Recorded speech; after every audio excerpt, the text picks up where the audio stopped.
Hello नमस्ते एस्लिन्स, कैसे हैं आप सभी। मैं जिज्ञासा स्वागत करती हूं आप सभी का आशीष सिंह लेक्चर्स के इस नए वीडियो में, जिसमें आज हम प्रकाशिकी के बारे में पढ़ेंगे। और प्रकाशिकी में भी मेनली जो हम टॉपिक टारगेट करने वाले हैं वो है अपवर्तन का। पिछले लेक्चर्स में हम परावर्तन के बारे में पढ़ चुके हैं, गोलीय दर्पणों द्वारा प्रतिबिंब निर्माण पढ़ लिया है, आवर्धन पढ़ लिया है, समतल दर्पण से परावर्तन पढ़ लिया है, समतल दर्पण द्वारा प्रतिबिंब निर्माण। और जब हम समतल दर्पणों का दो समतल दर्पणों को थीटा कोण पर रखते हैं तो कितने प्रतिबिंब बनते हैं और कितने डिग्री से जो आपतित किरण है वो विचलित हो जाती है, ये सारी चीजें हम कर चुके हैं। आज के लेक्चर में हम टारगेट करने वाले हैं अपवर्तन को। तो फटाफट से अपवर्तन की स्लाइड पर हम आएंगे और टॉपिक को हमारे स्टार्ट करेंगे। देखो, जब कोई प्रकाश किरण किसी एक माध्यम से दूसरे माध्यम में आती है तो माध्यम बदलने के कारण, माध्यम में परिवर्तन होने के कारण प्रकाश की जो चाल है उसमें बदलाव हो जाता है। ढंग से सुनना, मैंने क्या बोला है कि जब प्रकाश किरण एक माध्यम से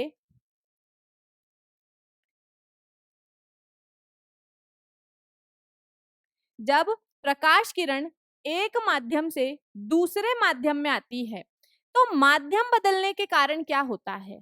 माध्यम बदलने के कारण प्रकाश की जो चाल है उसमें बदलाव होगा, और जब प्रकाश की चाल में बदलाव होता है तो वो अपने पथ से विचलित हो जाती है। कैसे विचलित हो जाती है? मान लो कि ये मेरे पास में कोई दो माध्यम को अलग करने वाली सतह है, दो माध्यम को अलग करने वाली सतह है ये। यहां से मेरी प्रकाश किरण आई है, ये अभिलंब है, एन लिख देती हूँ अभिलंब के लिए, नॉर्मल।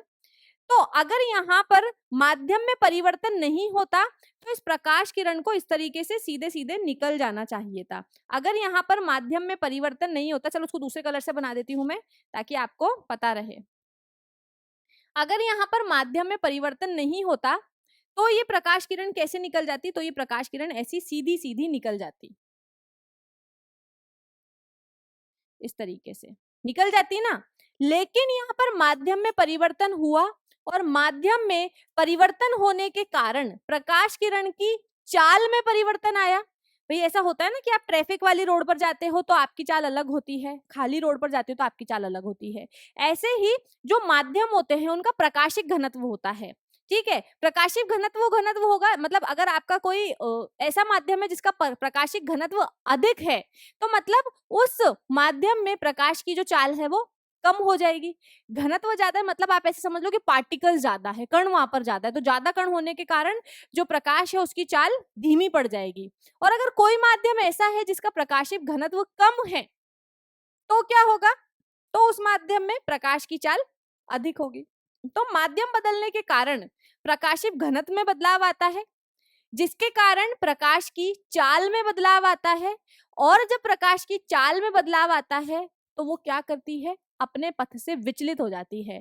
और ये माध्यम बदलने पर प्रकाश के पथ में विचलन होने को ही हम क्या बोल रहे हैं? माध्यम बदलने पर प्रकाश की किरण के पथ में विचलन होने को ही हम प्रकाश का अपवर्तन कह रहे हैं। तो यहाँ पर अगर माध्यम नहीं होता तो प्रकाश किरण हमारी ऐसी सीधी सीधी चली जाती, लेकिन यहाँ पर माध्यम में बदलाव आया है तो हमारी प्रकाश किरण सीधी ना जाकर के इसने कुछ शॉर्टकट ढूंढा और ये इस तरीके से हो गई है ना, टिल्ट हो गई है। तो यहाँ पर ये हमारी आपतित किरण, यहाँ पर ये हमारी आपतित किरण है। अगर यहाँ पर कोई भी माध्यम मौजूद नहीं होता, मतलब यहाँ पर माध्यम में परिवर्तन नहीं होता, तो ये येलो वाली लाइन जैसे सीधी सीधी चली जाती। लेकिन यहाँ पर क्योंकि माध्यम में परिवर्तन आया है तो प्रकाश की किरण की जो चाल है उसमें परिवर्तन आ गया है, और यहाँ पर हमारी जो प्रकाश किरण है वो अपने पथ से विचलित हो गई है। और विचलित होते ही हमने क्या कह दिया है? एक सेकेंड। विचलित होते ही जब प्रकाश किरण अपने पथ से विचलित हो गई है तो मैंने कह दिया है कि यह इसका प्रकाश किरण का अपवर्तन हो गया है, और ये हमारी अपवर्तित,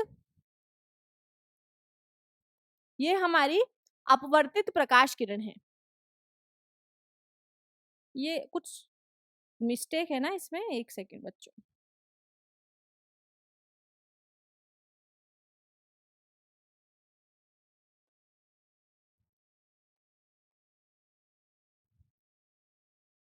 तो ये क्या हो जाएगा हमारा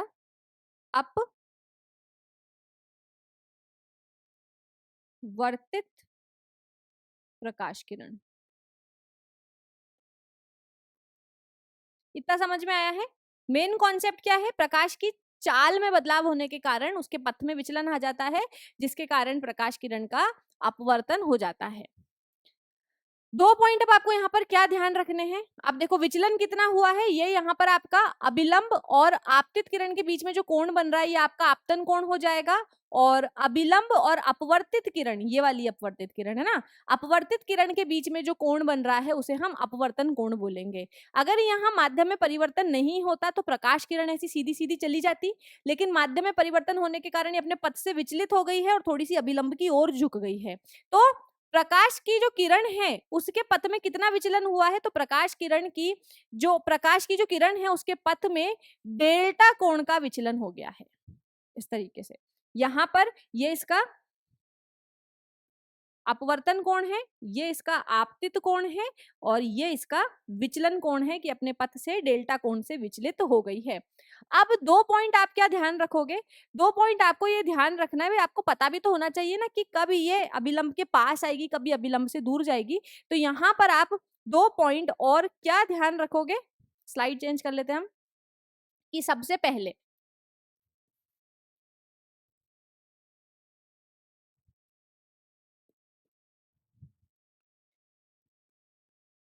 जब प्रकाश किरण जब प्रकाश किरण विरल माध्यम से विरल माध्यम से सघन माध्यम में आएगी, सघन माध्यम में आएगी,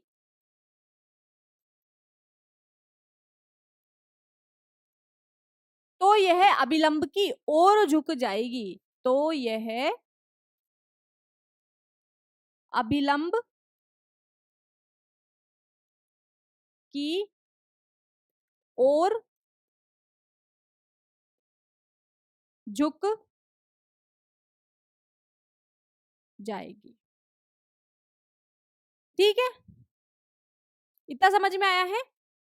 डायग्राम वाइज अगर हम देखना चाहें तो ये हमारा अभिलंब है, ये आपतित किरण है, ये हमारा विरल माध्यम है, ये हमारा विरल माध्यम, ये हमारा नीचे सघन माध्यम। तो जब भी प्रकाश किरण विरल माध्यम से सघन माध्यम में आएगी तो ये क्या करेगी, ये हमारी अभिलंब की ओर झुक जाएगी। दूसरा पॉइंट क्या है,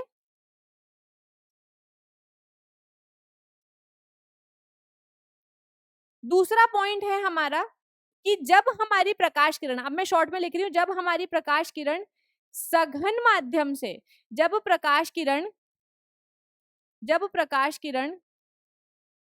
सघन माध्यम से विरल माध्यम में जाएगी, सघन माध्यम से विरल माध्यम में जाएगी, तो क्या करेगी ये, तो ये अभिलंब से दूर हो जाएगी, अभिलंब से दूर हो जाएगी।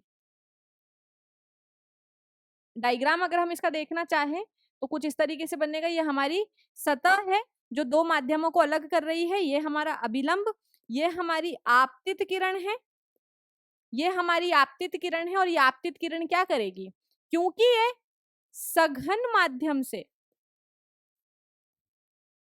विरल माध्यम में आ रही है तो क्या करेगी, अभिलंब से दूर चली जाएगी। ऐसे इसको जाना तो कैसे चाहिए था, इसको जाना चाहिए था ऐसे, लेकिन नहीं, एक सेकेंड, इसको जाना चाहिए था ऐसे, लेकिन माध्यम में परिवर्तन होने के कारण इसकी चाल में परिवर्तन हो गया है, जिसके कारण ये अपने पथ से विचलित हो गई है।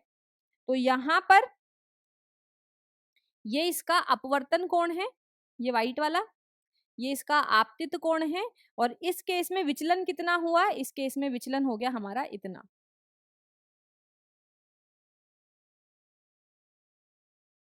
डेल्टा विचलन हो गया है। ठीक है, आगे चले, ये मेन पॉइंट है, ध्यान रखने हैं। जब प्रकाश की किरण विरल माध्यम से सघन माध्यम में आती है तो ये अभिलंब की ओर झुक जाती है, जब प्रकाश किरण सघन माध्यम से विरल माध्यम में जाती है तो अभिलंब से दूर हो जाती है। दोनों हमने कर लिया है।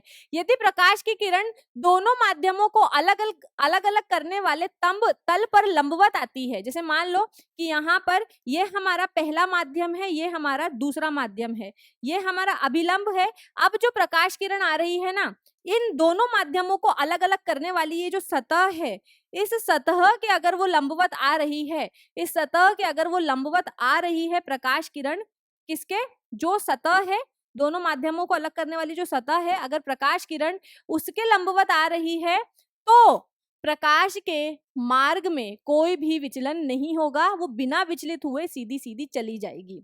क्योंकि इसके अंदर प्रकाश की जो चाल है वो बदलती तो है, लेकिन ये कॉन्सेप्चुअल चीज है जिसको भी मैं यहाँ डिस्कस नहीं करूंगी क्योंकि वो बहुत बड़ा टॉपिक हो जाएगा अपने आप में वो। तो यहाँ बस आपको इतना ध्यान रखना है कि यदि प्रकाश किरण दो माध्यमों को अलग करने वाले तल के लंबवत आपतित हो रही है तो प्रकाश किरण बिना विचलित हुए सीधी सीधी निकल जाएगी, कोई भी विचलन नहीं होगा। जब प्रकाश किरण एक माध्यम से दूसरे माध्यम में जाती है तो उसकी आवर्ती समान रहती है, फ्रीक्वेंसी में कोई भी चेंज नहीं आता है। जब प्रकाश किरण एक माध्यम से दूसरे माध्यम में जा रही है तो उसकी आवर्ती में बदलाव नहीं आता है। मेन टॉप पॉइंट है जो आपको एज इट इज याद रखने हैं। अपवर्तन के नियम देखेंगे हम। अपवर्तन के नियम देखेंगे तो पहला नियम क्या है कि ये जो हमारी आपतित किरण है, अभिलंब है और जो हमारी अपवर्तित किरण है, ये तीनों की तीनों ही किरणें एक ही तल पर आपतन बिंदु पर आएगी। जैसे हमने पढ़ा था ना परावर्तन में कि आपतित किरण, परावर्तित किरण और अभिलंब तीनों किरणें एक ही तल में होगी, वैसे ही यहाँ पर हमारी आपतित किरण, अपवर्तित किरण और अभिलंब जो है वो तीनों एक ही तल में आएंगे। और दूसरा क्या था कि यहाँ पर जो आपका आपतन कोण की ज्या है और आपका ये जो अपवर्तित कोण का ज्या है, मतलब साइन आई बटा साइन आर का जो मान है वो किसी एक युग्म के लिए, कोई भी आप युग्म फिक्स कर लो, जैसे आप बात कर रहे हो हवा और कांच की, तो हवा और कांच के युग्म के लिए आपतन कोण की ज्या और अपवर्तित कोण की ज्या का जो अनुपात है वो सदैव ही एक नियतांक आएगा, जिसे हम अपवर्तनांक भी कहते हैं, जिसे हम अपवर्तनांक भी कहते हैं। तो यहाँ पर आपतन कोण की ज्या, अपवर्तन कोण की ज्या का अनुपात एक नियतांक है जो दूसरे माध्यम का पहले माध्यम के सापेक्ष, दूसरे माध्यम का पहले माध्यम की सापेक्ष अपवर्तनांक होता है। तो यहाँ पर इसे हम कैसे लिख सकते हैं कि अगर यहाँ पर मैंने ऐसे लिख रखा है साइन आई बटा साइन आर, तो यहाँ पर ये दूसरा माध्यम है उसको पहले लिखूंगी और उसके बाद में आपके पहले माध्यम को लिख दूंगी। तो उसको पढ़ेंगे कैसे, अपवर्तनांक है दूसरे माध्यम का, दो पहले लिखा हुआ है ना, मतलब दूसरे माध्यम का अपवर्तनांक है, किसके सापेक्ष, पहले माध्यम के सापेक्ष। Am I clear here? आगे चले, इसको हम स्नेल्स के लॉ से भी जानते हैं। अब अपवर्तनांक हमने पढ़ ही लिया है बच्चों। अपवर्तनांक जो है ना, देखो दो प्रकार के होते हैं। यहाँ पर स्लाइड ले लेते हैं हम। हमारे पास में दो अपवर्तनांक है।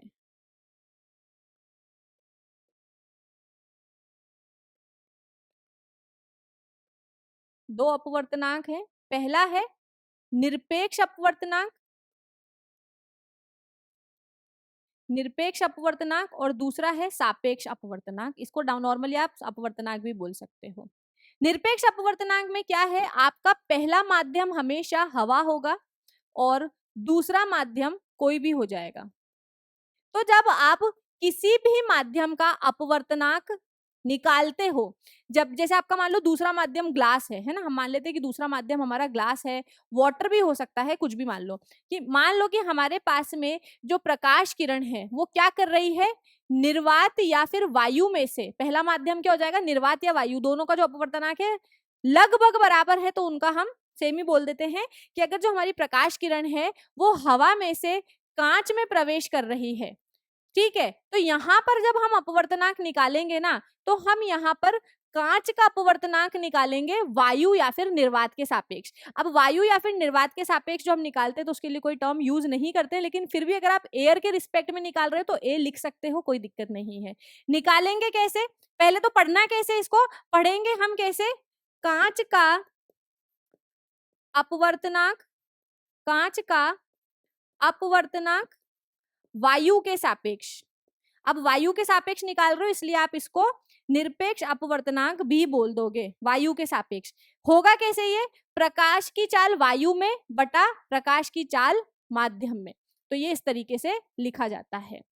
और अगर आप सापेक्ष अपवर्तनांक की बात कर रहे हो तो सापेक्ष अपवर्तनांक में कुछ जो पहला माध्यम है वो कुछ भी हो सकता है। अगर आप किसी भी माध्यम का अपवर्तनांक निर्वात या वायु की सापेक्ष निकाल रहे हो तो वो निरपेक्ष अपवर्तनांक, और अगर आप कोई दो अलग अलग माध्यमों का अपवर्तनांक निकाल रहे हो जिसमें वायु या निर्वात नहीं है तो फिर वो आपका निरपेक्ष अपवर्तनांक, सॉरी, फिर वो आपका सापेक्ष अपवर्तनांक हो जाएगा। जैसे मान लो कि हमारे पास में जो पहला माध्यम है वो है कांच, और दूसरा माध्यम जो है वो है हमारे पास में जल। अच्छा देखो, ये जो अपवर्तनांक है ना एन, इसको कहीं कहीं पर म्यू से भी लिखा जाता है, तो कंफ्यूज नहीं होना, आप म्यू लिखो चाहे नीटा लिखो, एक ही बात है। अब यहाँ पर मेरा पहला माध्यम हो गया है कांच, दूसरा माध्यम हो गया है मेरे पास में जल। ठीक है, तो मैं क्या कर रही हूं, मैं निकाल रही हूं जल का। भाई जिसके अंदर अपवर्तित किरण होती है ना, जिसके अंदर अपवर्तित किरण होगी उसका अपवर्तनांक आप निकालते हो। तो यहाँ पर अगर हमारी प्रकाश किरण जा रही है ग्लास से वाटर के अंदर, कहाँ जा रही है, ग्लास से वाटर के अंदर, कांच से जल के अंदर, तो मैं क्या कर रही हूं, मैं निकाल रही हूं जल का अपवर्तनांक कांच की सापेक्ष। तो मैं क्या लिख दूंगी, मैं क्या लिख दूंगी, सबसे पहले यहां पर हम लिख देंगे कि जल का अपवर्तनांक कांच की सापेक्ष। इतना समझ में आया है। अब यहां पर हम क्या करेंगे, ठीक है, यहां पर अब हम क्या करेंगे, यहां पर हम लिखेंगे हमारे दोनों माध्यमों की स्पीड हम लिखेंगे यहाँ पर। तो नीचे हम यहाँ पर लिख देंगे सबसे पहले ग्लास के अंदर स्पीड कितनी है हमारी, और फिर वाटर के अंदर स्पीड कितनी है। देखो रिवर्स हो गया है ना, रिवर्स हो गया है यहाँ पर। अगर आप अपवर्तनांक को चाल के सापेक्ष निकाल रहे हैं तो यहाँ पर पैटर्न रिवर्स हो जाता है। इसको पढ़ेंगे कैसे हम, इसको हम पढ़ेंगे जल का अपवर्तनांक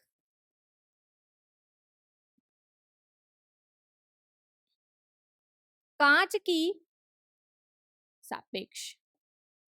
और अगर मान लो यही केस उल्टा हो जाता हमारा, यही केस अगर हमारा उल्टा हो जाता, तो अगर मान लो यहां पर मेरा पहला माध्यम जल हो जाता और दूसरा माध्यम अगर मेरा कांच हो जाता, तो मैं क्या करती, तो मैं कांच का अपवर्तनांक निकालती, कांच का अपवर्तनांक निकालती जल के सापेक्ष। इसका क्या मतलब है,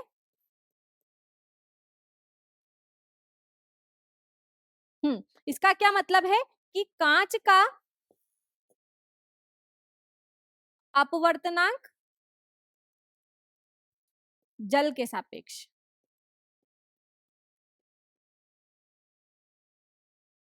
अब स्पीड देखो, कांच का अपवर्तनांक जल की सापेक्ष, तो कांच की स्पीड नीचे और जल की स्पीड ऊपर। ठीक है, इतना क्लियर।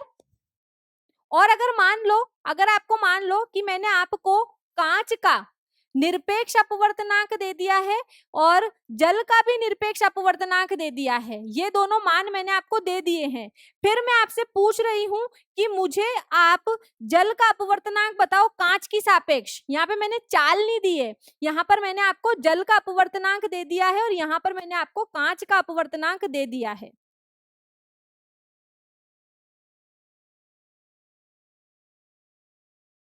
जल का अपवर्तनांक दे दिया मैंने आपको 3/2 और कांच का ग्लास का अपवर्तनांक दे दिया मैंने आपको 3/2 और कांच का अपवर्तनांक दे दिया है 4/3, 1.5 और 1.33 समथिंग होता है ये।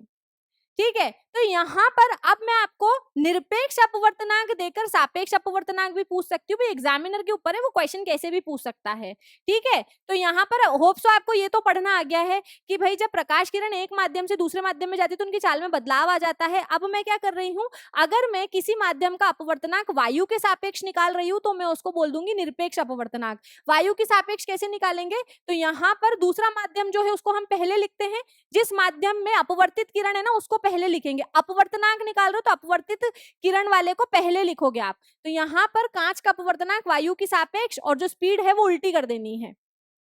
ठीक है, और अगर आप दो अलग अलग माध्यमों का अपवर्तनांक निकाल रहे हो तो जिसमें पहला माध्यम वायु या निर्वात नहीं है तो आप सापेक्ष अपवर्तनांक निकालोगे। सापेक्ष अपवर्तनांक को इस तरीके से लिखा जाता है, अगर पहला माध्यम कांच है और दूसरा माध्यम जल है तो आप जल का अपवर्तनांक कांच की सापेक्ष निकालना चाहोगे तो उसको कैसे लिखोगे, जल का अपवर्तनांक कांच की सापेक्ष, जल की स्पीड नीचे कांच के ऊपर। इसका उल्टा कर दो, अगर दूसरा माध्यम कांच है और पहला माध्यम जल है तो आप क्या करोगे, कांच का अपवर्तनांक जल की सापेक्ष। इसको कैसे लिख दोगे, NGW, फर्स्ट वाले की स्पीड नीचे सेकंड वाले की ऊपर। अब एग्जामिनर हो गया शाणा, यहाँ पर उसने क्वेश्चन घुमा दिया, उसने बोला कि मैं आपको दो माध्यमों के निरपेक्ष अपवर्तनांक दे देता हूं, फिर आप मुझे इसका सापेक्ष अपवर्तनांक निकालो। तो कोई दिक्कत नहीं है, पहले उसने बोला है कि आप जल का अपवर्तनांक बताओ, जल का अपवर्तनांक बताओ कांच की सापेक्ष। तो जब भी निरपेक्ष अपवर्तनांक देकर के सापेक्ष अपवर्तनांक बोले ना तो उसको एज इट इज लिख देना ऐसे। क्यों, यहाँ पर ये फॉर्मेट उल्टा हो गया, क्यों, क्योंकि जो प्रकाश की चाल होती है वो अपवर्तनांक के व्युत्क्रमानुपाती होती है।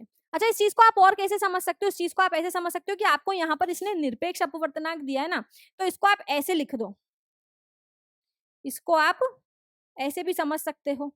तो यहाँ पर अगर मैं इसको लिखती तो ये क्या हो जाता, C/V W, और यहाँ पर क्या हो जाता, C/VG। C से C कट जाता और ये उल्टे हो जाते, तो आ जाता ना वही वाला फॉर्मूला वापस, आ जाता ना वही वाला फॉर्मूला वापस। यहाँ पर हमने क्या लिखा था, WG वाला। हाँ, यहाँ पर ये तो रेसिप्रोकल हो जाते दोनों, यहाँ पर ये रेसिप्रोकल हो जाते, उल्टे हो जाते, तो ऊपर VG आ जाता और नीचे VW आ जाता, जो इसी के बराबर है, मैच कर लो। तो यहाँ पर आपको क्या कर देना, अगर सापेक्ष अपवर्तनांक दे दे, और सॉरी आपको निरपेक्ष अपवर्तनांक देकर के सापेक्ष अपवर्तनांक दे दे तो आपको ये सूत्र लगाना है। और अगर आपको अलग अलग माध्यम में प्रकाश की चाल देकर के सापेक्ष अपवर्तनांक पूछ रहे हैं या फिर निरपेक्ष जो भी पूछ रहे हैं तो आपको ये वाले सूत्र लगा देने हैं। पढ़ना आना चाहिए, माध्यम तो कुछ भी हो सकता है। चलो इसका आंसर हम निकाल लेते हैं। तो यहाँ से इसने अपने से पूछा है μWg, मतलब जल का अपवर्तनांक कांच की सापेक्ष। तो यहाँ पर μW बटा μg, μW कितना दे रखा है हमें 4/3, और ये कितना दे रखा है 3/2। तो 4/3 उल्टा करके लिख देंगे इसको, 2/3 कितना हो जाएगा 8/9, है ना। तो कितना हो जाएगा ये 9/8 आ रहा है हमारे पास में, 9×8 = 72। तो आपके पास में 0.88 समथिंग यहाँ पर आंसर आ जाता। और यही अगर आपको पूछ ले जल का अपवर्तनांक, सॉरी यही आपको अगर पूछ ले कांच का अपवर्तनांक जल की सापेक्ष, तो आप क्या कर दोगे, इस तरीके से कर दोगे।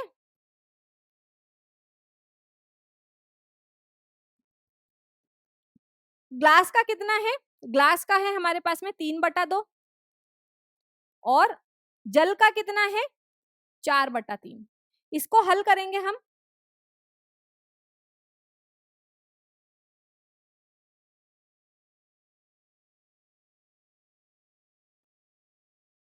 उल्टा हो गया एक दूसरे के, तो यहीं से हम चेक कर सकते हैं कि हमारा आंसर सही है। इस प्रकार के क्वेश्चन बनते हैं। ये अपवर्तनांक को हाइट के रिस्पेक्ट में भी पूछ सकता है। अब ये जो अपवर्तनांक वाला क्वेश्चन है ये एग्जामिनर हमसे गहराई के प्रिस्पेक्टिव में भी पूछ लेता है। गहराई के प्रिस्पेक्टिव में कैसे पूछता है, यहाँ पर आपको बोल देता है कि कोई तालाब है, उस तालाब के अंदर पानी भरा हुआ है और यहाँ पर तालाब के अंदर कोई मछली तैर रही है ना, यहाँ पर मछली तैर रही है। तो यहाँ क्या होगा, अपवर्तन होगा। जो हमारी प्रकाश किरण है यहाँ पर क्या होगा, हमारा अपवर्तन होगा। अपवर्तन होगा तो जो हमारी प्रकाश किरण है वो अपने पथ से विचलित हो जाएगी, और ये जो देखने वाला है, सॉरी ये जो देखने वाला है उसको ये क्या करेगी, सघन माध्यम से विरल माध्यम में जा रही है तो इस तरीके से झुक जाएगी और हमारी आंखों तक पहुंचेगी। लेकिन हमारी आंखों को क्या लगता है कि ये जो प्रकाश किरण है ये कहाँ से आ रही है? हमारी आंखों को लगता है कि जो प्रकाश किरण है ये उस जगह से ना आकर के किसी और पॉइंट से आ रही है। हमारी प्रकाश किरण, हमारी आंखें क्या करती है, इस प्रकाश किरण को सीधा सीधा ट्रेस करती है। जब इसको सीधा सीधा ट्रेस करती है तो ये यहाँ से इसको इस पॉइंट से आती हुई प्रतीत होती है। तो वास्तव में जो ऑब्जेक्ट है वो होता तो नीचे है, लेकिन अपवर्तन के कारण हमें थोड़ा ऊपर दिखाई देता है। जहां पर हमें प्रतिबिंब दिखाई देता है उसे हम आभासी जगह बोल देते हैं, और ये हमारा वास्तविक वस्तु जहां है वो हमें वास्तविक जगह पर ना दिख करके थोड़ी ऊंचाई पर दिखाई देता है। तो इस पर भी अपवर्तनांक का क्वेश्चन बन जाता है। यहाँ पर अगर आपको किसी माध्यम का अपवर्तनांक पूछ रहा है, जैसे हम जल की बात कर रहे हैं तो यहाँ हम जल लिख देते हैं, तो यहाँ पर हम क्या लिखेंगे, जो आपकी वास्तविक गहराई है, वास्तविक गहराई को क्या बोलेंगे, रियल डेप्थ। तो यहाँ पर जो वास्तविक गहराई है उसका भाग अगर आप दे दो आभासी गहराई से, आभासी गहराई से, तो भी क्या मिल जाएगा आपको, तो भी आपको माध्यम का अपवर्तनांक मिल जाएगा। ठीक है, तो भी आपको माध्यम का जो अपवर्तनांक है वो मिल जाएगा। इसका एक क्वेश्चन करें, कैसे पूछ लेगा, आपको बोल रहा है कि एक मछली है जो पानी में आपको दिखाई दे रही है 75 मीटर पे, 75 सेंटीमीटर नीचे आपको जो मछली है वो दिखाई दे रही है, जबकि मछली की जो वास्तविक गहराई है वो है 100 सेंटीमीटर, और दिखाई हमको कहाँ दे रही है, 75 सेंटीमीटर की गहराई पर। तो यहाँ पर इन दोनों से बताओ कि जो आपका जल है उसका अपवर्तनांक क्या है। तो इस तरीके से आपको क्या कर देना है, कट कर दो, 4/3 उत्तर हो जाएगा। मतलब जल का अपवर्तनांक कितना हो गया है, 4/3। तो क्वेश्चन इस तरीके से भी पूछा जा सकता है।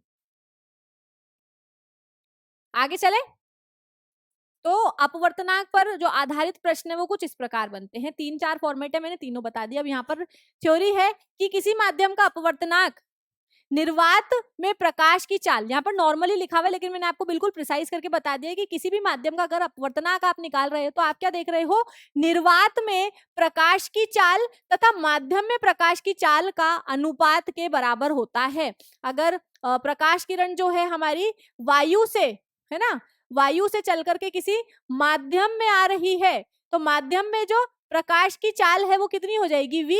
तो वायु में प्रकाश की चाल बटा माध्यम में प्रकाश की चाल का जो अनुपात है वो माध्यम का अपवर्तनांक आपको वहां मिल जाएगा। अपवर्तनांक के मान दोनों माध्यमों की प्रकृति पर भी निर्भर करेंगे, प्रकाश किरण के जो रंग है उस पर निर्भर करेंगे, या फिर आप बोल दो कि प्रकाश किरण के तरंग दैर्ध्य पर निर्भर करेंगे, और तरंग दैर्ध्य को हम लैम्डा से दिखाते हैं। माध्यमों के ताप पर भी निर्भर करते हैं। ठीक है, जब आप माध्यम का ताप बढ़ाओगे तो अपवर्तनांक का मान कम हो जाएगा। क्यों? क्योंकि जब आप माध्यम का ताप बढ़ा रहे हो तो माध्यम के अंदर जो कण है ना वो गतिज ऊर्जा में आ जाएंगे और एक दूसरे से दूर भागेंगे, तो जगह हो जाती है। हमें पता है ना कि ताप बढ़ाने पर जो वॉल्यूम है वो बढ़ता है, मतलब जो कण है वो दूर दूर हो जाते हैं, मतलब बीच में स्पेस हो जाएगा। तो ताप बढ़ाने पर जो आपका माध्यम है वो थोड़ा विरल होता जाता है। गर्म हवा भी तो विरल होती है ना, ऐसे तो विरल हवा जो होगी फिर आपका उसका अपवर्तनांक कम होता है। तो जैसे जैसे आप ताप बढ़ाते हो वैसे वैसे आपका जो अपवर्तनांक है वो घटता जाता है। अगर प्रकाश की किरण निर्वात से किसी माध्यम में जाती है तो माध्यम के अपवर्तनांक को परम अपवर्तनांक या फिर निरपेक्ष अपवर्तनांक भी कह सकते हैं। अगर अपवर्तनांक म्यू अपवर्तनांक वाली डी मोटाई की किसी पट्टी को पार करने में प्रकाश द्वारा लिया गया समय जो है आप इस प्रकार बता सकते हो। अच्छा मैम ये क्या है, ये नहीं समझ में आ रहा है। चलो देखो, यहाँ पर हमारे पास में कांच की पट्टी है, इस कांच की पट्टी की कोई ना कोई मोटाई भी तो होगी ना, मोटी सी ग्लास स्लैब होती है, थिक ग्लास स्लैब होती है। तो मान लो इसकी मोटाई कितनी है, मोटाई दे दी है इसकी डी, मीटर सेंटीमीटर कुछ भी हमारे को यहाँ पे मतलब नहीं, हम सिर्फ हम फॉर्मूला समझ रहे हैं। इसका अपवर्तनांक भी तुम्हें दे दिया है, इस पट्टी का अपवर्तनांक भी तुम्हें दे दिया है, म्यू अपवर्तनांक दे दिया है इसका। ठीक है, तो और यहाँ पर जो प्रकाश है हमारा कहाँ से आ रहा था, हमारा यहाँ पर जो प्रकाश था वो वायु से आ रहा था, कांच की पट्टी में प्रवेश कर रहा था। तो डी मोटाई की किसी पट्टी को पार करने के लिए प्रकाश द्वारा समय कितना लिया जाएगा, तो यहाँ पर हम उसे लिख देंगे कि उस प्रकाश किरण को जो समय लगेगा इस डी मोटाई की कांच की पट्टी को पार करने के लिए, वो क्या हो जाएगा, कांच के अपवर्तनांक को मोटाई से गुणा करके प्रकाश की चाल से भाग दे दो। तो इतने समय में प्रकाश किरण इस डी मोटाई वाली कांच की पट्टी को पार कर लेगी, जिसका अपवर्तनांक म्यू है। ठीक है, आगे चलें, इसका स्क्रीनशॉट ले लो, तब तक मैं भी पानी पी लेती हूँ। आगे चलें, चले, इतना हो गया। क्वेश्चन कैसे बनेंगे समझ में आ रहा है ना? आगे चलते हैं। निर्वात में प्रकाश की चाल आवर्ती तीव्रता एवं तरंग दैर्ध्य पर निर्भर नहीं करता है।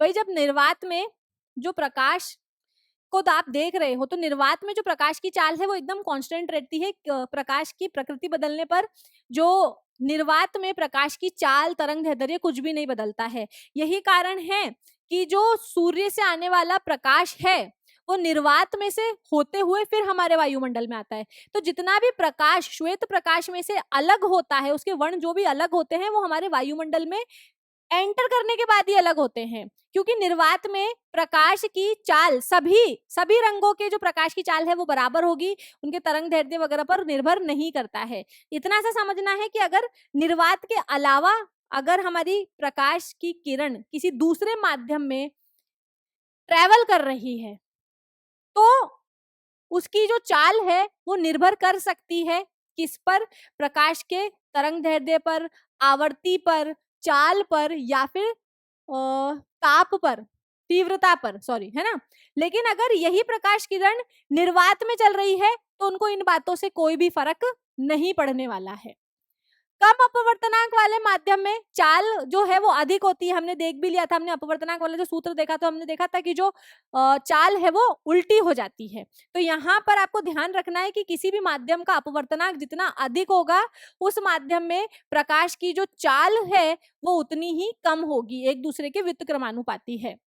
प्रकाशीय माध्यम का जो अपवर्तनांक है, अगर आपके पास में कोई प्रकाशीय माध्यम है, अगर आपके पास में कोई माध्यम है, अगर आप उसका अपवर्तनांक देखना चाह रहे हो, तो उसका अपवर्तनांक, उस माध्यम का अपवर्तनांक माध्यम की प्रकृति, किरण के आपतन कोण में परिवर्तन करने से या फिर प्रकाश की किरण का रंग बदलने से बदल जाएगा। तो इन बातों पर निर्भर करेगा। निर्वात में इन सब बातों का कोई फर्क नहीं पड़ता है, लेकिन अगर आप निर्वात के अलावा कोई दूसरा माध्यम ले रहे हो, तो प्रकाश माध्यम की प्रकृति बदलने पर जो है आपका अपवर्तनांक बदलेगा, माध्यम की प्रकृति बदल दोगे। प्रकाश का जो किरण है अगर उसका रंग बदल दोगे तो चेंज हो जाएगा, आपतन कोण बदलोगे तो बदल जाएगा। बहुत सारी बातों पर यहाँ पर निर्भर करेगा। तरंग दैर्ध्य बदलोगे तो भी अपवर्तनांक जो है वो बदल जाएगा। तो ये अपवर्तनांक की कहानी यहीं तक है, समाप्त हुई है। आगे हम देखेंगे कि कांच के आयताकार गुटके से प्रकाश का अपवर्तन बहुत सिंपल है। यहाँ पर हमारे पास में एक ये कांच की पट्टी है, हमें क्या पता है ये अभिलंब है।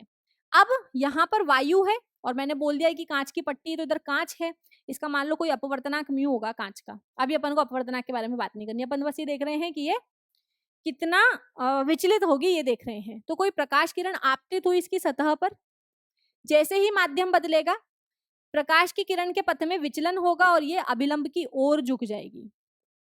फिर चलते चलते प्रकाश की किरण कांच की पट्टी की दूसरी सतह पर पहुंच गई। जब दूसरी सतह पर पहुंची तो इसका फिर से क्या हुआ, अपवर्तन हुआ और ये इस तरीके से निकल गई, अभिलंब से दूर हो गई, क्योंकि वापस माध्यम में बदलाव हुआ है, सघन माध्यम से विरल माध्यम में आई है।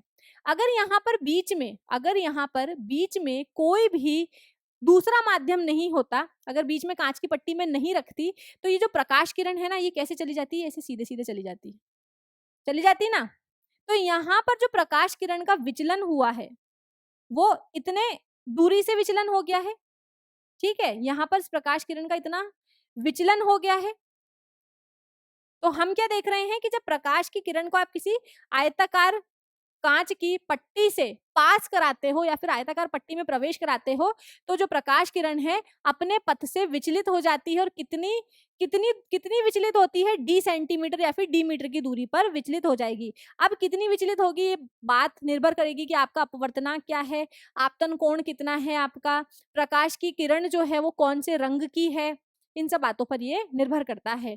तो यहाँ पर हम मार्क कर लेते हैं, ये हमारा अभिलंब है, ये हमारा दूसरा अभिलंब है, यहाँ पर ये हमारा आपतन कोण, ये हमारा अपवर्तन कोण, ये हमारा दूसरा आपतन कोण और यहाँ पर ये हमारा निर्गत कोण। ठीक है, तो यहाँ आप क्या देखोगे कि जो आपका आपतन कोण है वो निर्गत कोण के बराबर होगा। यहाँ पर जो आपका आपतन कोण है वो निर्गत कोण के बराबर होता है।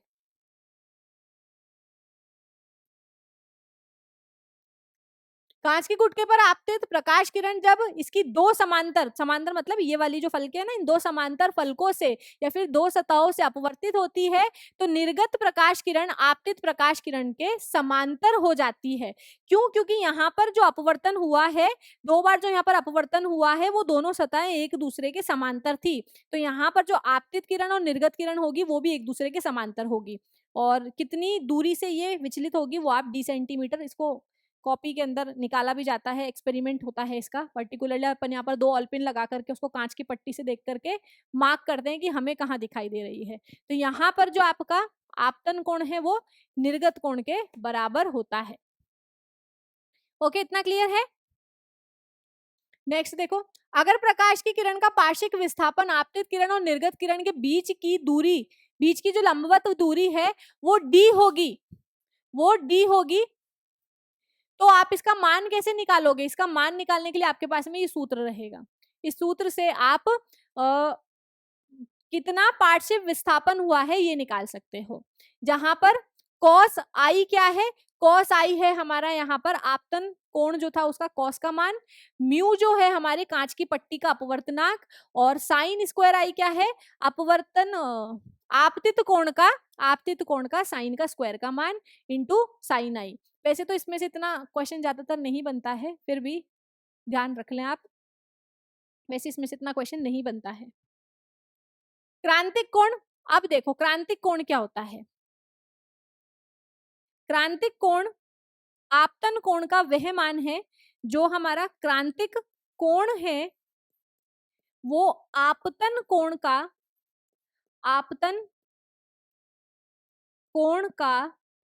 सी फॉर क्रांतिक है ना, क्रांतिक कोण जो है आपतन कोण का वह मान है जिसके लिए अपवर्तन कोण 90 डिग्री हो जाएगा। ठीक है, सिंपल भाषा में क्रांतिक कोण आपतन कोण का वह मान है, मतलब आप कितने कोण पर प्रकाश किरण को किसी सतह पर आपतित करो कि जो उसका अपवर्तन कोण है वो कितना हो जाए? 90 डिग्री हो जाए। ठीक है, अब इतना हमें समझ में आया कि जब प्रकाश किरण, अच्छा इसके लिए भी एक कंडीशन है कि आपको क्रांतिक कोण कब मिलेगा, क्रांतिक कोण का मान आप तब कब निकालोगे जब हमारी प्रकाश किरण क्या करेगी? सघन माध्यम से, जब प्रकाश किरण सघन माध्यम से विरल माध्यम में जाएगी। तो जब हमारी प्रकाश किरण, ले लो 4-5 केस ले लो, है ना, जब हमारी प्रकाश किरण सघन माध्यम से विरल माध्यम में जाएगी तो ये अभिलंब से दूर हो जाएगी। अब अगर मैं आपतन कोण का मान बढ़ाती हूं तो अपवर्तन कोण का मान भी बढ़ता जाएगा। अब अगर मैं अपवर्तन कोण का मान और बढ़ाती हूं तो यहाँ पर जो मेरा आपतन कोण है, यहाँ पर जो मेरा आपतन कोण है वो क्या होगा? वो लंबवत हो जाएगा अभिलंब के, इस तरीके से। तो यहाँ पर जो हमारा आपतन कोण है वो कितना हो जाएगा? यहाँ पर हमारा आपतन कोण हो जाएगा 90 डिग्री। तो जब आपका अपवर्तित कोण, सॉरी ये आपका अपवर्तित कोण है, जब आपका अपवर्तित कोण 90 डिग्री हो जाए, जब आपका अपवर्तित कोण 90 डिग्री हो जाए, तब आपके आपतन कोण का जो मान होगा उसे ही हम क्या बोल देंगे? उसे ही हम क्रांतिक कोण बोल देंगे। फिर से रिपीट करती हूँ, जब प्रकाश किरण सघन माध्यम से विरल माध्यम में जाती है तो आपतन कोण का मान बढ़ाने पर अपवर्तन कोण का मान भी बढ़ता है। धीरे धीरे धीरे धीरे हम आपतन कोण का मान बढ़ाते जा रहे हैं और अब हमने मान बढ़ाते बढ़ाते इस पॉइंट पर आ गए हैं कि यहाँ पर जो हमारा अपवर्तन कोण है वो 90 डिग्री का हो जाए। तो आपतन कोण का वह मान जिसके लिए अपवर्तन कोण 90 डिग्री हो जाए, तो आपतन कोण के इस मान को ही हम क्या बोल देंगे कि भाई वो तो क्रांतिक कोण है, क्रिटिकल एंगल है। अब अगर मैं इस आपतन कोण का मान क्रांतिक कोण से ज्यादा करती हूं, अब अगर मैं आपके आपतन कोण का मान क्रांतिक कोण से ज्यादा करती हूं, उल्टा बना दिया मैंने एरो, अगर मैं इसकी वैल्यू बढ़ा देती हूं तो क्या होगा, तो जो मेरी प्रकाश किरण है भाई अब क्या होगा, अब क्या होगा, अब अगर मैंने वैल्यू और बढ़ा दी है, अब अगर मैंने वैल्यू और बढ़ा दी है तो क्या होगा, जो मेरी अपवर्तित किरण है वो पुनः उसी माध्यम में लौट आएगी। तो अगर आप आपतन कोण का मान क्रांतिक कोण से ज्यादा करते हो तो जो आपकी अपवर्तित किरण है वो पुनः उसी माध्यम में लौट आती है।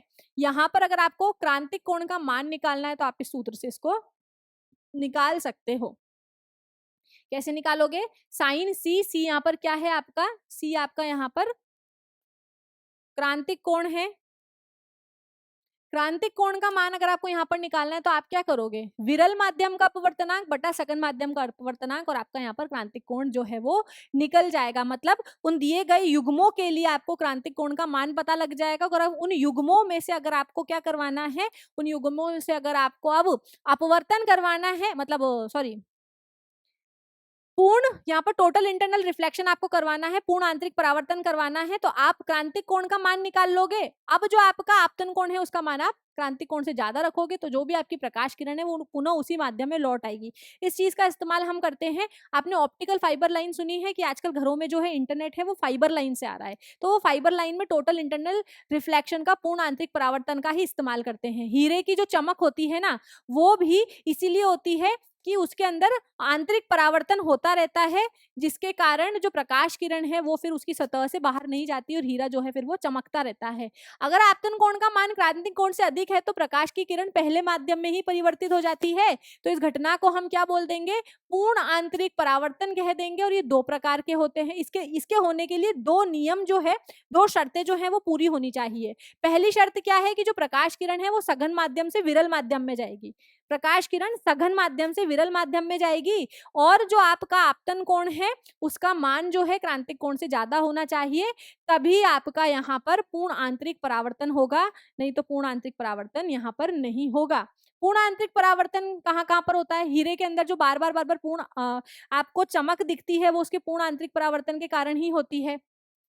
रेगिस्तान में मृग मृच्छिका दिखती है, रेगिस्तान को छोड़ो, बहुत ज्यादा जब गर्मी होती है तो रोड पर आपको ऐसा लगता है कि पानी गिरा हुआ है ना, आपको लगता है कि पानी गिरा हुआ है, रोड तो गीली हो रखी है, लेकिन पास जाकर के देखते हो तो एकदम सूखा रहता है। उसको हम क्या बोलते हैं, मिराज बोलते हैं, मृग मृच्छिका बोलते हैं। तो ये भी आपके पूर्ण आंतरिक परावर्तन के कारण ही होती है। जल के अंदर जो वायु होता है उसका बुलबुला आपको बहुत ज्यादा चमकदार दिखता है, तो वो भी आपका पूर्ण आंतरिक परावर्तन के कारण ही ऐसा दिखाई देता है। तो ये सब आपके पूर्ण आंतरिक परावर्तन के कारण ही होते हैं।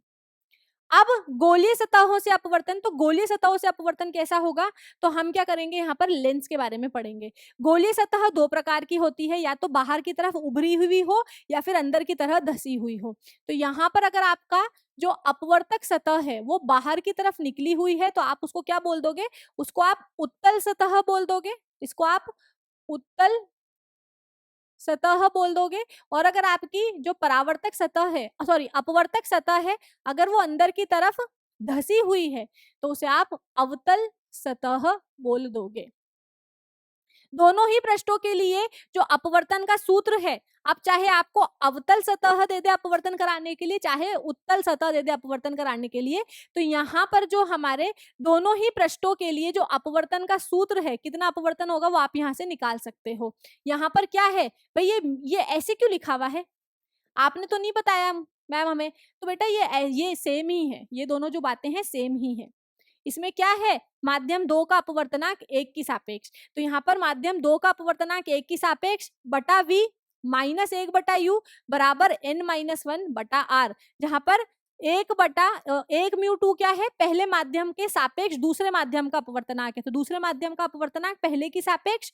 और यहाँ पर आप, अगर आपको क्या बोलता है कि आपको पहले माध्यम और दूसरे माध्यम का निरपेक्ष अपवर्तनाक दे दे, तो आप क्या कर सकते हो, तो आप उस सूत्र को ऐसे लिख दोगे। अगर आपको पहले माध्यम और दूसरे माध्यम का निरपेक्ष अपवर्तनाक दे दे तो आप इसको ऐसे लिखोगे।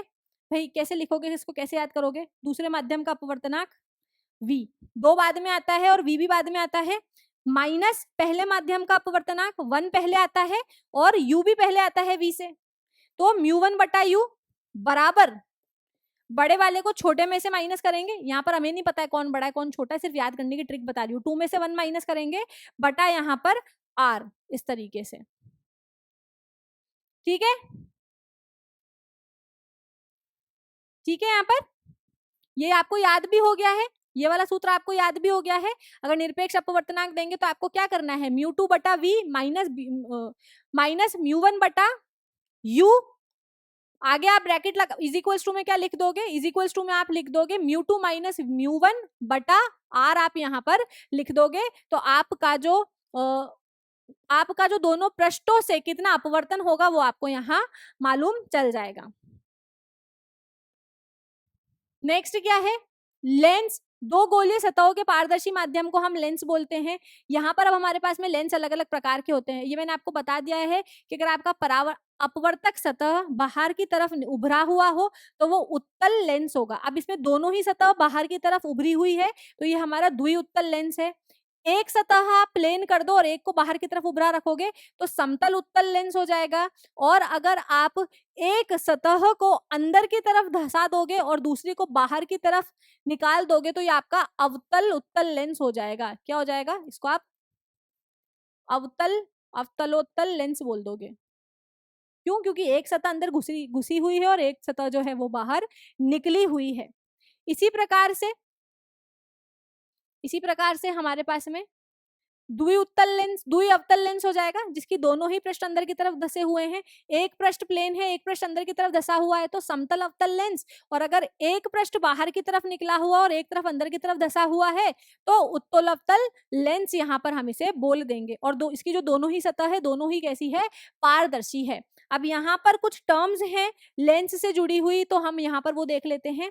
यहाँ पर थोड़ी कॉम्प्लिकेट डेफिनेशन दे रखी है, लेकिन हमसे डेफिनेशन तो नहीं पूछते हैं, हम सिंपल याद रखेंगे कि दोनों परावर्तक पृष्ठों को जिस भी गोले से काटा गया है या फिर इन दोनों लेंस का जो केंद्र होगा ना उसे ही हम प्रकाशिक केंद्र कह देंगे।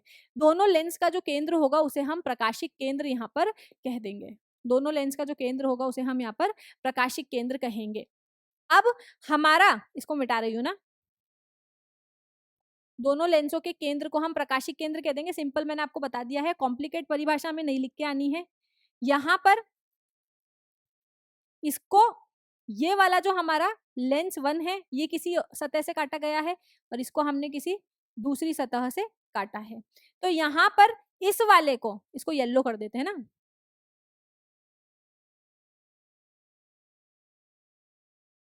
अलग अलग कलर से बनाएंगे तो ज्यादा समझ में आएगा।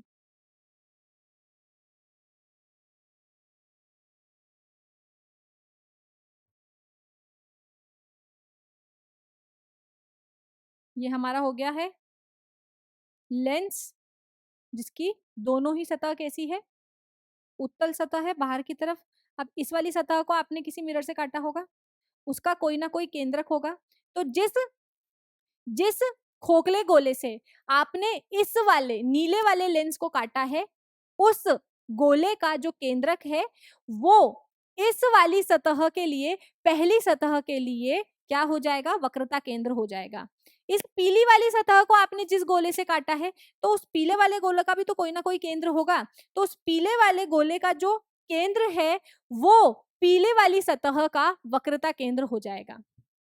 इतना क्लियर है, इतना क्लियर है। आगे चलेंगे। यहाँ पर प्रथम मुख्य फोकस क्या है, तो यहाँ पर भाई हमारे पास में क्योंकि दो सतहें हैं तो दोनों सतह के अलग अलग वक्रता केंद्र, तो उनकी फोकस भी अलग अलग होगी। तो यहाँ पर पहली प्रिंसिपल फोकस या फिर पहली मुख्य फोकस क्या है? ये लेंस के मुख्य अक्ष पर स्थित वह बिंदु है जिससे चलने वाली मतलब यहाँ पर देखो ये आपका उत्तल लेंस है, उत्तल लेंस से कोई बिंदुएं होती हुई आ रही है। तो प्रथम मुख्य फोकस क्या होगी? जिससे प्रकाश किरणें निकल करके लेंस से अपवर्तन होने के बाद में पहली मुख्य फोकस क्या है? पहली मुख्य फोकस मुख्य अक्ष पर वह बिंदु है जिससे प्रकाश किरणें निकलने के बाद लेंस से अपवर्तन होने के बाद में मुख्य अक्ष के समांतर निकल जाती है। या फिर यह मुख्य अक्ष पर वह बिंदु है जिस पर आने वाली प्रकाश किरणें, जिस बिंदु पर प्रकाश किरणें आती हुई आपतित होती है। यहाँ पर क्या लग रहा है कि प्रकाश किरणें मुख्य अक्ष की तरफ आ रही है, तो ये मुख्य अक्ष पर वह बिंदु है जिस पर प्रकाश किरणें आती हुई प्रतीत होती है और दर्पण से परावर्तन के बाद में मुख्य अक्ष के समांतर निकल जाती है। इसमें आती है और इसमें आती हुई प्रतीत होती है, तो ये इसका मुख्य फोकस हो जाएगा। द्वितीय फोकस क्या होगा?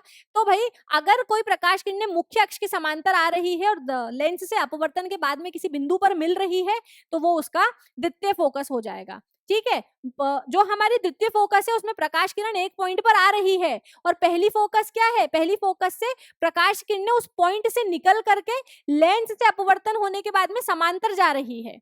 तो जिससे निकल करके अपवर्तन होने के बाद में समांतर जा रही है वो पहली फोकस, और समांतर आने पर लेंस से अपवर्तन होने के बाद में जिस पॉइंट पर मिल रही है वो द्वितीय फोकस। फोकस दूरी क्या है? प्रकाशिक केंद्र से फोकस, मुख्य फोकस की जो दूरी है उसको आप फोकस दूरी बोल दोगे। वक्रता केंद्र क्या है? गोले या फिर सिलिंड्रिकल लेंस को आपने जिस भी गोले से काटा है उसके केंद्र को आप लेंस का वक्रता केंद्र यहाँ पर कह दोगे। इतना क्लियर? तो ये हमारी लेंस से जुड़ी हुई कुछ इंपॉर्टेंट बातें थी। अगले लेक्चर में हम क्या करेंगे? अगले लेक्चर में बच्चों हम लेंस के द्वारा प्रतिबिंब निर्माण को देखेंगे कि लेंस से किस प्रकार के प्रतिबिंब निर्माण होते हैं। लेंस से जुड़े हुए कुछ सूत्रों को हम देखेंगे और क्या देखेंगे हम? उसके अलावा हम बात करेंगे कि अगर हम किसी भी लेंस को किसी तरल में डुबोते हैं तो उस लेंस की फोकस दूरी में क्या बदलाव आएगा, या फिर वो जो आपने जिस भी वस्तु को डुबोया है, जिस भी लेंस को आपने तरल में डुबोया है, क्या वो गायब हो जाएगा या फिर वो किस तरीके से बर्ताव करेगा, इनके ऊपर क्योंकि क्वेश्चन बनता है तो इन सब बातों को हम अगले लेक्चर में डिस्कस करने वाले हैं। तो उम्मीद करती हूँ आज के लेक्चर में आपको मजा आया होगा, कनेक्टिविटी फील हुई होगी टॉपिक के साथ में। मिलती हूँ बच्चों आपसे अगले लेक्चर में नए टॉपिक के साथ में। तब तक के लिए पढ़ते रहिए, ख्याल रखिए अपना, बाय बाय।